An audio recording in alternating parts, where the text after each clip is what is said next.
भाई की मौजूदगी में नहाना महंगा पड़ा क्योंकि उसका बच्चे इस वीडियो से दूर रहे। मैं घर से थोड़ा ही दूर गया था कि अचानक मूसलाधार बारिश शुरू हो गई और इतनी तेजी से बरसने लगी कि मुझे सामने से सिवाय बारिश के कुछ भी दिखाई ना देने लगा। ये देखकर मैंने अपनी बाइक की स्पीड मजीद आहिस्ता की और सोचने लगा कि अब मैं क्या करूं। फिर मैंने इधर उधर देखकर गौर किया तो मुझे याद आया कि यहाँ पास ही हमारे करीबी अजीजों का घर है और जिन अजीजों का मैं जिक्र कर रहा हूँ उनका नाम सिकंदर था और उनके दो बच्चे थे।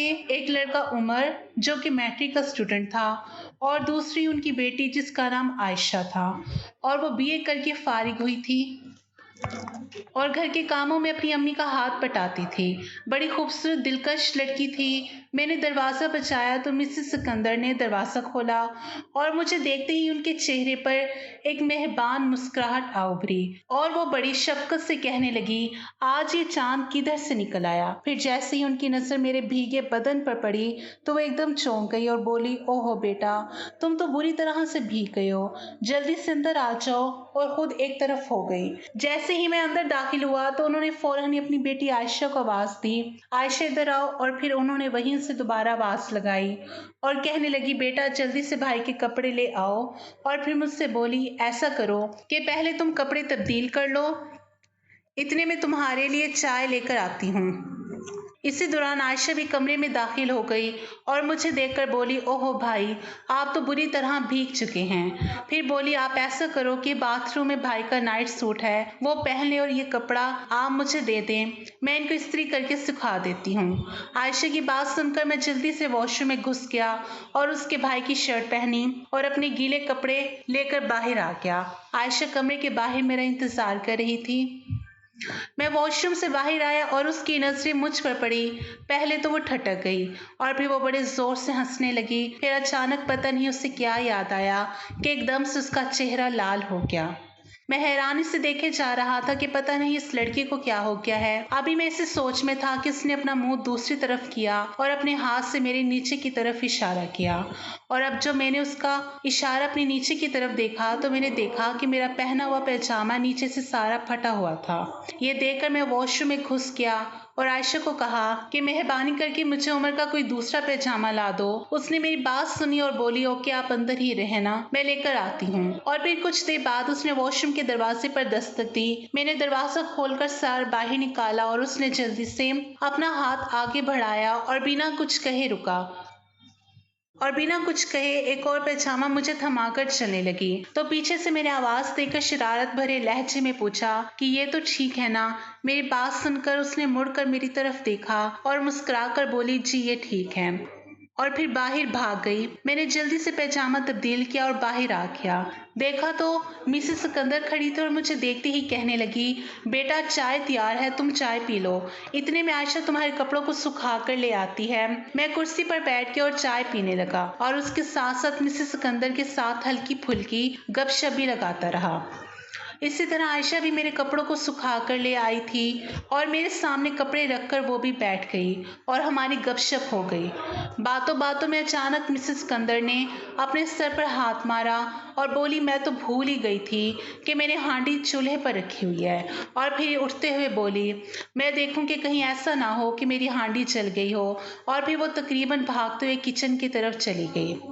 जैसे ही आंटी किचन में गई तो आयशा ने अपनी गोद में पड़े हुए कपड़े उठाए और मेरी तरफ बढ़ाते हुए बोली, कपड़े पहन ले। मेरे हाथ में कपड़े पकड़ाते हुए उसने अपने लंबे लंबे नाखून बड़ी जोर से मुझे चुबो दिए। कपड़े तब्दील करके मैं बाहर आया और आंटी का शुक्रिया अदा किया। इतनी देर में बारिश भी थम चुकी थी। चनाचा मैं ऑफिस आ गया। ऑफिस पहुंचकर मुझे आयशा की मुस्कुराहट और खासकर उसका नाखून चुबोना काफी तंग करता रहा। आशिक तो मैं उस पर पहले से ही था, लेकिन उसकी इस हरकत के बाद में उस पर फिदा होने का फैसला कर लिया। और फिर ये फैसला करने के बाद मैं ऑफिस के कामों में मसरूफ हो गया। चाय के वक्फे के दौरान मुझे एक दोस्त को फोन करने की हाजत पेश आई तो मैंने जेब में हाथ मारा तो मोबाइल काफी देर ढूंढने के बाद भी जब ना मिला तो मुझे याद आया कि कहीं वो आयशा के घर ही ना रह गया हो। ये सोच आते ही मैंने दूसरे नंबर से आयशा के घर फोन किया तो इत्तेफाक से फोन आयशा नहीं उठाया और मेरे पूछने से पहले ही वो कहने लगी, जनाब आपका मोबाइल तो बहुत बजता है। फिर कॉल पर उसकी हंसी गूंजी और वो कहने लगी, पता नहीं किस किस को नंबर दे रखा है। फिर वो एकदम सीरियस हो गई और अपनी टोन तब्दील करते हुए कहने लगी, जनाब आपका मोबाइल महफूज हाथों में है, जब चाहें आकर ले जाना। उसकी बात सुनकर मुझे शरारत सूझी और मैंने उससे कहा कि आयशा जी, मुझे मालूम है कि मेरा मोबाइल महफूज हाथों में है, आपसे गुजारिश है। इतना कहकर चुप हो गया तो मैंने कॉल पर उसकी आवाज सुनी। वो कह रही थी, जी बोलिए क्या गुजारिश करनी है। तो मैंने कहा, वो जी गुजारिश ये करनी थी कि मोबाइल का पासवर्ड बता रहा हूँ। मैंने उसे पासवर्ड बताया और फ़ोन बंद कर दिया। उसके बाद फ़ोन करने की थोड़ी ही देर बाद मैंने उसको दोबारा फ़ोन मिलाया और उसके अपने दोस्त का नाम बताकर कहा कि मेहरबानी करके मुझे इस दोस्त का नंबर लिखवा दें। मेरी बात सुनकर उसने मुझे 1 मिनट होल्ड करने को कहा और कुछ देर बाद उसने मुझे नंबर लिखवाते हुए बड़ी रूमानी अल्फाज में कहा, वैसे जनाब ये दोस्त औरत है या मर्द है। तो मैंने उससे कहा कि मुझ पर यकीन करें ये नंबर मेल का ही है, क्योंकि अगर ये फीमेल होती तो मुझे उसका नंबर ज़ुबानी याद होता। मेरी बात सुनकर वो कहने लगी, आपकी बात में दम है। और फिर उसके बाद वो मेरे साथ काफ़ी फ्रैंक हो गई और हमने आधे घंटे तक मुख्तलिफ मौज़ूआत पर काफ़ी सारी बातें की। शाम को जब मैं घर अपना मोबाइल लेने गया तो मुझे आंटी मिली। वो किसी फंक्शन में जाने की तैयारी कर रही थी और बड़ी जल्दी में लग रही थी। मुझे देखते ही कहने लगी, सॉरी बेटा, हम लोग एक शादी में जा रहे हैं, इसलिए मैं आपको चाय पानी का नहीं पूछ सकती। हाँ, आपका मोबाइल आयशा के पास पड़ा है, जाकर इससे ले लो। और खुद जल्दी से वॉशरूम में घुस गई। आंटी की बात सुनकर मैं आयशा के कमरे की तरफ गया तो उसे बंद पाया। मैंने दस्तक देने से पहले वैसे ही हैंडल घुमाकर देखा तो उनके घर आने के साथ मेरी बेतकल्लुफ़ी तो पहले से ही थी, लेकिन आज दोपहर की बातचीत के बाद खुसूसन आयशा के साथ मेरी बेतकल्लुफ़ी बढ़ गई थी। इसलिए मैंने दरवाज़ा खोला और बेधड़क अंदर दाखिल हो गया। अंदर दाखिल होकर देखा तो कमरे में आयशा मौजूद ना थी, लेकिन उसकी ड्रेसिंग पर मुझे अपना मोबाइल पड़ा नजर आया।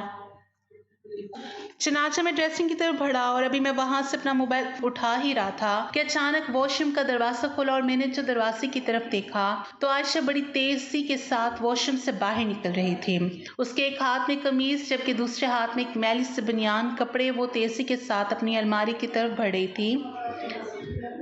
एक मैली से बुनियान पकड़े वो एक तेजी के साथ अपनी अलमारी की तरफ बढ़ रही थी। तुम यहाँ कैसे? हैरत और गुस्से से उसका चेहरा लाल टमाटर हो रहा था और उस वक्त सूरत हाल कुछ ऐसी बन गई थी कि मैं खुद भी थोड़ा कंफ्यूज हो गया था। चनाचा सूरत हाल का इदराक करते हुए बाहर जाने लगा और चंद कदमों के बाद ही मुझे अपना मोबाइल याद आ गया और मैं जाते जाते रुक गया और आयशा की तरफ देखकर बोला, मैं अपना मोबाइल ले लूं? मेरी बात सुनकर वो आग बगूला हो गई और गुस्से से बोली, दफा हो जाओ जलील। मैं उसका मूड देखकर चुप हो गया और खामोशी से बाहर निकल गया।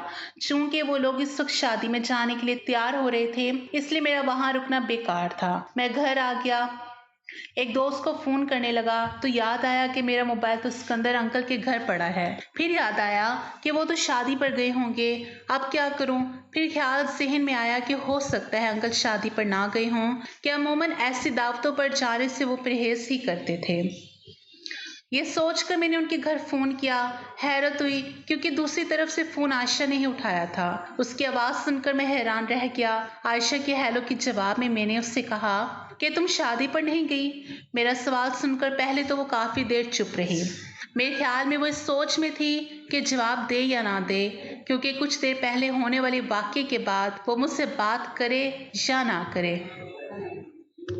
लेकिन जब काफ़ी देर तक मैं उससे नॉर्मल अंदाज में हेलो हेलो करता रहा और उससे पूछता रहा कि क्या हुआ आयशा, सो तो नहीं गई हो, तो तब उसने एक गहरा सांस लिया और कहने लगी, जाना था, नहीं गई, और अम्मी के साथ मेरी जगह उमर चला गया तो मैंने वैसे ही पूछ लिया कि तुम्हारे ना जाने की क्या वजह है। कहने लगी, बस एक तो कोई ख़ास मूड भी नहीं था, दूसरा पापा को वक्त पर दवाई देना मेरी ड्यूटी में शामिल है, और शादी का फंक्शन तो तुमको मालूम ही है कि रात गए तक चलता है, इसलिए हमारा ख्याल था कि हम पापा को दवाई खिलाकर चले जाएंगे, लेकिन ऐन वक्त पर पापा का फ़ोन आ गया कि वो थोड़ा लेट हो जाएंगे, इसलिए मैं रह गई। उसकी बात सुनकर मैं बड़ा खुश हुआ और उससे कहा कि आयशा, आपके यहाँ मेरा मोबाइल रह गया है, तो आपकी इजाज़त हो तो मैं फ़ोन लेने के लिए आ जाऊँ। और इससे पहले कि वो हाँ या ना में कोई जवाब देती, मैंने फ़ौरन ही रिसीवर नीचे रख दिया और फिर आंधी और तूफान की तरह आयशा के घर पहुंच गया और जाकर जाकर उनका दरवाज़ा बचाया। दरवाज़ा आयशा खोलकर बाहर आई तो मैंने देखा कि उसने हाथ में मेरा मोबाइल पकड़ा हुआ था। मैंने उसके हाथ से मोबाइल लिया और अंदर दाखिल हो गया। पता नहीं वो काफ़ी परेशान नजर आ रही थी। उसकी परेशानी देखकर मैंने उससे पूछ ही लिया कि क्या बात है, तुम कुछ परेशान सी लग रही हो। तो वो बात को टालती हुई बोली, नहीं ऐसी कोई बात नहीं, वो बस वैसे ही, और चुप हो गई और अपने दुपट्टे का कोना जो उसके मुंह में था उसे बार बार मुंह से निकालती और फिर मुंह में डाल लेती। वाज़े तौर पर लग रहा था कि वो मुझसे कुछ कहना चाह रही थी पर कह नहीं पा रही थी। आखिर मैंने उससे पूछ ही लिया कि सच बताओ आयशा, क्या बात है। तो उसने मेरी तरफ देखकर डरते डरते कहा कि वो हसनैन आने वाला है। हसनैन उसके मंगेतर का नाम था और जहाँ तक मेरा ख्याल है आयशा जानबूझकर शादी पर ना गई थी। मकसद अपने हसनैन के साथ कुछ टाइम गुजारना था, लेकिन ऐन वक्त पर मैं उसके रंग में भंग डालने आ गया था। हकीकत यह है कि हसनैन का नाम सुनकर मेरे अरमानों पर पानी गिर गया था और फिर मैंने बड़ी मायूसी से उसकी तरफ देखा और बोला, तो तुम चाहती हो कि मैं यहाँ से दफ़ा हो जाऊँ। मेरी बात सुनकर वो मुस्कुराई और बोली, मैंने तो दफ़ा होने के अल्फाज इस्तेमाल नहीं किए, बस आपको इतला दी है। फिर मुस्कुराते हुए कहने लगी, मैं देख रही हूँ कि हसनैन का नाम सुनकर आपके चेहरे पर 12 बज गए हैं। तो मैंने उससे कहा कि नहीं ऐसी कोई बात नहीं और बोझल कदमों से उनके घर से बाहर आ गया। अभी मैंने आयशा की गली का मोड़ ही मुड़ा था कि साथ ही मुझे हसनैन आता दिखाई दिया, जिसे देखकर मैं खून के घूंट पीकर रह गया और उसके साथ ही मेरी सारी होशियारी भी खत्म हो गई और मैं ठंडा होकर अपने घर को लौट आया। रात के 10 बजे मेरे मोबाइल पर घंटी बजी। देखा तो आयशा के घर का नंबर था। मैंने फोन ऑन किया और हेलो कहा तो दूसरी तरफ उसकी आवाज थी। बड़ी खुश लग रही थी। वो काफी देर तक मेरे साथ इधर उधर की बातें करती रही। फिर अचानक बातों ही बातों में उसने मुझसे कहा, अहमद वो मैंने आपसे एक जरूरी बात करनी थी।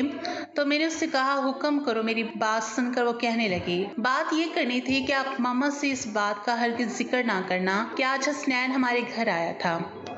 उसकी बात सुनकर मैं सारी बात समझ गया था, लेकिन चूंकि हसनैन की वजह से मेरा प्रोग्राम खराब हो गया था, इसलिए मैंने उससे कहा कि तुम्हारी बात तो ठीक है, पर क्या तुम बता सकती हो कि मैं हसनैन वाली बात आपकी मम्मा से क्यों ना करूं। ये बात करते हुए मेरा लहजा काफी तल्ख था और मेरे लहजे की तल्खी को वो समझ गई और बोली, जनाब आप मेरी मम्मा से हसनैन की बात इसलिए नहीं करेंगे क्योंकि आप मेरे बहुत अच्छे दोस्त हैं। और दूसरी बात, वो थोड़ी झिझकते हुए बोली, वो जनाब मैंने आपसे शाम वाले वाक़े की माज़रत भी करनी थी। असल में मुझे कुछ समझ नहीं आया और ख़ौम खा आपके साथ बदतमीजी कर बैठी। और फिर बड़े ही माज़रत खां लहजे में कहने लगी, उम्मीद है आपने मुझे माफ़ कर दिया होगा। तो मैंने शरारत से उससे कहा, आयशा जी मैं समझा नहीं, आप मुझसे किस बात की माज़रत कर रही हैं। मेरी बात सुनकर वो समझ तो गई कि मैं एक्टिंग कर रहा हूँ, लेकिन बेचारी मजबूर थी कि उसे अपनी मम्मा से मंगेतर के मिलने की बात छुपानी थी।